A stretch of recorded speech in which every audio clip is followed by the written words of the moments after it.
नमस्कार, मैं हूं आपके साथ मयंक। आज 5 अप्रैल है और पिछले 12 घंटे के अंदर जो हमले हुए हैं उन सब की जानकारी मैं आपको दूंगा। देखिए, इस वक्त एक बेहद अहम खबर आ रही है। मैं आपको बताऊंगा अरब में कहां हमले हुए, इसराइल में कहां हमले हुए, लेकिन इसके अलावा एक बहुत बड़ा अपडेट आ रहा है अमेरिका से। बताया यह जा रहा है कि डोनाल्ड ट्रंप को अमेरिकन इंटेलिजेंस एजेंसीज की तरफ से एक खुफिया रिपोर्ट सौंपी गई है और जिसमें यह कहा गया है कि ईरान ने एक बड़ा प्लान तैयार किया है कि हो सकता है आने वाले कई महीनों तक, हो सकता है साल से भी ज्यादा, ईरान हॉर्मूज को नहीं खोलेगा। स्ट्रेट ऑफ हॉर्मूज को ईरान नहीं खोलेगा। इस तरह की जानकारी डोनाल्ड ट्रंप को दी गई है, जिसके बाद डोनाल्ड ट्रंप ने चेतावनी जारी करते हुए कहा कि अगर 48 घंटे में ईरान ने हॉर्मूज को नहीं खोला तो ईरान को बर्बाद कर दिया जाएगा। अपने सोशल मीडिया पर डोनाल्ड ट्रंप की तरफ से यह वार्निंग जारी की गई है और जिसका टाइम 48 घंटे तय किया गया, जो कि 6 तारीख को शाम को 8 बजे खत्म हो जाएगा। अब सबकी नजरें हैं कि 48 घंटे बाद डोनाल्ड ट्रंप क्या करने जा रहे हैं और क्या ईरान पर कोई बहुत बड़ा हमला होने वाला है। एक बड़ी बैठक होने जा रही है अमेरिका में, इस तरह की जानकारी है, जिसमें अमेरिका की तीनों सेना के प्रमुख शामिल होंगे, डोनाल्ड ट्रंप शामिल होंगे, इसके अलावा इंटेलिजेंस ऑफिसर्स जितने बड़े हैं सब शामिल होंगे। और इस बैठक में अब यह प्लान तय होगा कि अगर ईरान हॉर्मूज को नहीं खोलता है तो इस सिचुएशन में आगे क्या किया जाए।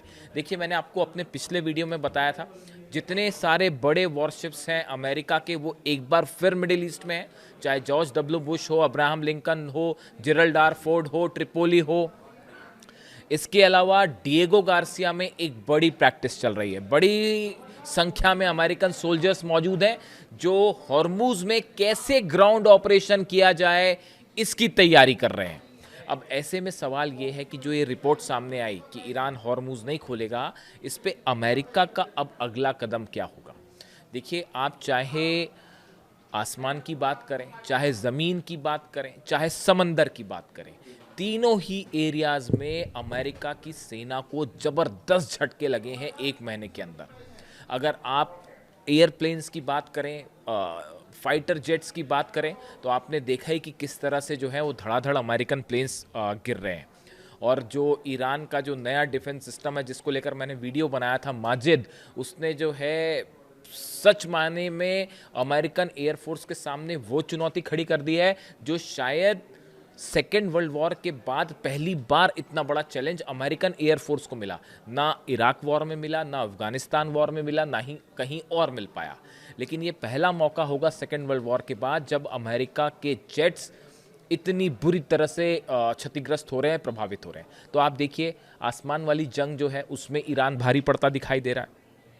अगर आप ग्राउंड ऑपरेशंस की बात करें, अमेरिका ईरान में कदम नहीं रख पा रहा, हॉर्मूज पर ग्राउंड ऑपरेशन करने की हिम्मत नहीं जुटा पा रहा। और जो नई इंटेलिजेंस रिपोर्ट है वो ये कह रही है कि अगर आपने यहाँ पर सेना भेजी और ग्राउंड ऑपरेशन किया तो उसका नतीजा होगा आप घेर लिए जाएंगे।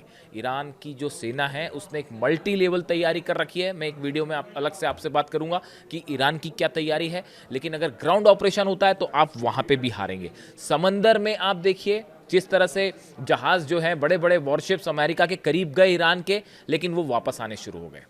चाहे वो अब्राहम लिंकन हो, चाहे जेरल्ड आर फोर्ड हो, उस पर तो सीधा अटैक तक हुआ और आग लग गई उसमें। ऐसी हालत में समंदर में भी जो है वो ईरान भारी पड़ रहा है। और अगर आप बात करें सरफेस टू सरफेस वॉर की, तो आप जान ही रहे हैं कि किस तरह से खुर्रम शहर और फतेह 2 और सेजल और इमाद और कदर, लंबी लिस्ट है ईरान की मिसाइल्स की जिसने तबाही मचा रखी है। यानी डोनाल्ड ट्रंप तीनों ही जंग में हार रहे हैं, चाहे वो समंदर की जंग हो, चाहे ज़मीन की जंग हो, चाहे आसमान की जंग हो।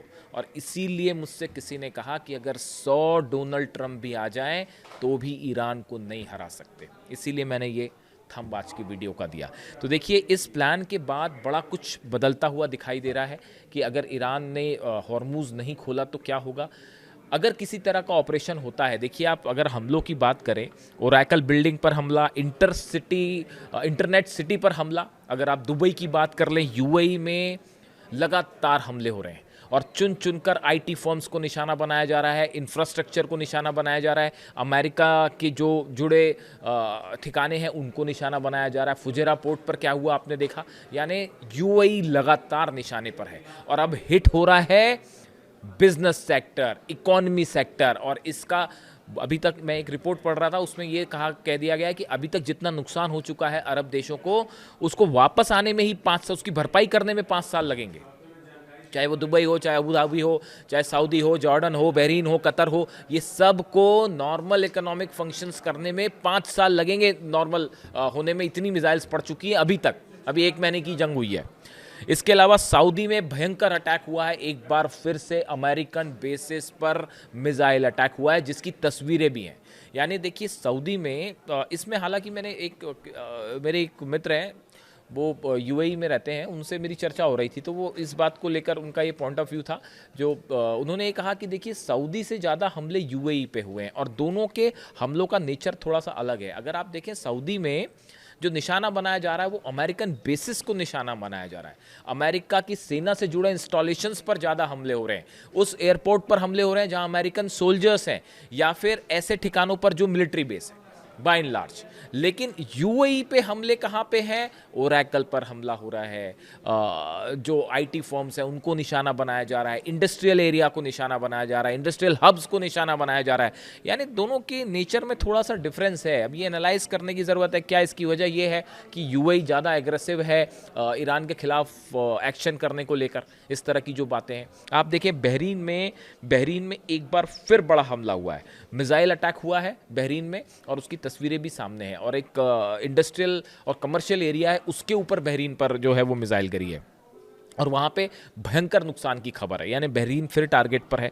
इसके अलावा आप बात करें कुवैत की जो मीना अल अहमदी रिफाइनरी है, इस पर मल्टीपल स्ट्राइक्स हो रही हैं। यानी एक बार खबर आई, एक्चुअली कल सुबह के समय ये खबर आई थी कि मीना अल अहमदी रिफाइनरी पर जो है ड्रोन अटैक हुआ है और वहाँ आग लग गई है, और कल शाम होते होते यानी 4 अप्रैल की रात होते होते फिर से ये खबर आ गई कि कुवैत की रिफाइनरी पर फिर हमला हो गया।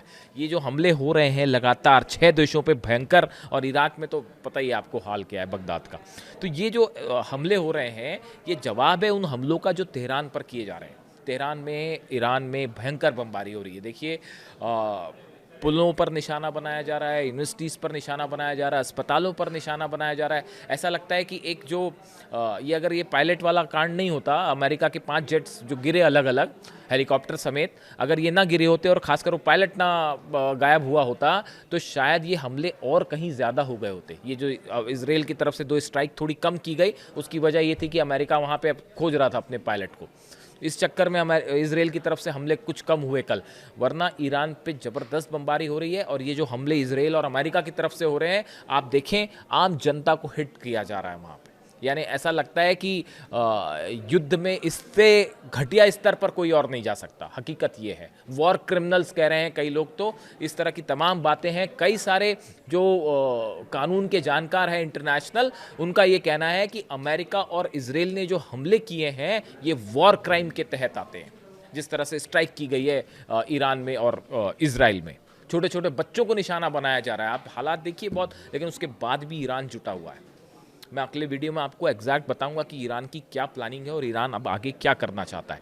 लेकिन आप देखिए जो हॉर्मुज वाली फिर से एक बात है कि अब डोनाल्ड ट्रंप आगे क्या करेंगे। डोनाल्ड ट्रंप बुरी तरह से फंस गए कि अब अगर ग्राउंड ऑपरेशन करते हैं तो ग्राउंड ऑपरेशन करने के लिए उनको चाहिए अरब देशों की मदद। बिना अरब देशों की मदद के ग्राउंड ऑपरेशन नहीं हो सकता, क्योंकि आप ईरान के 1000 किलोमीटर के डिस्टेंस पर जैसे ही अमेरिकन जहाज आए, चाहे वो ट्रिपोली आए, चाहे अब्राहम लिंकन आए या जेरल्ड आर फोर्ड आए, उस पर सीधा मिसाइल स्ट्राइक्स होंगी।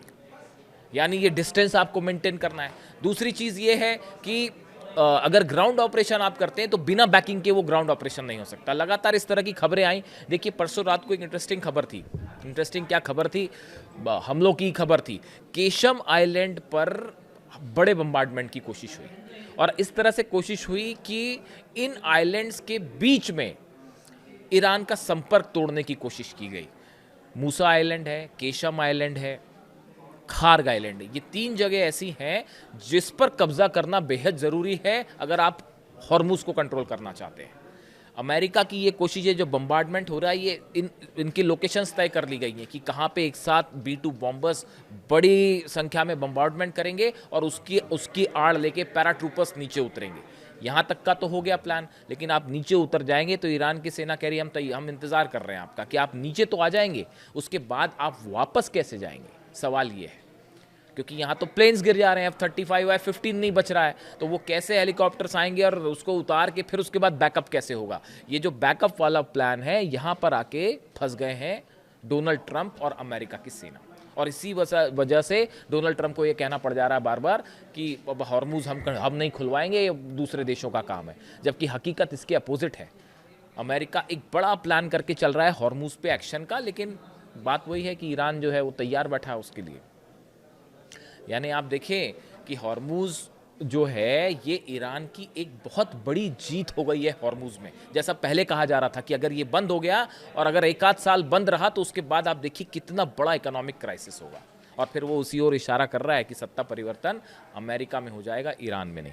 इसके अलावा देखिए इजराइल से भी खबरें हैं। इजराइल में लगातार बड़े हमले हो रहे हैं।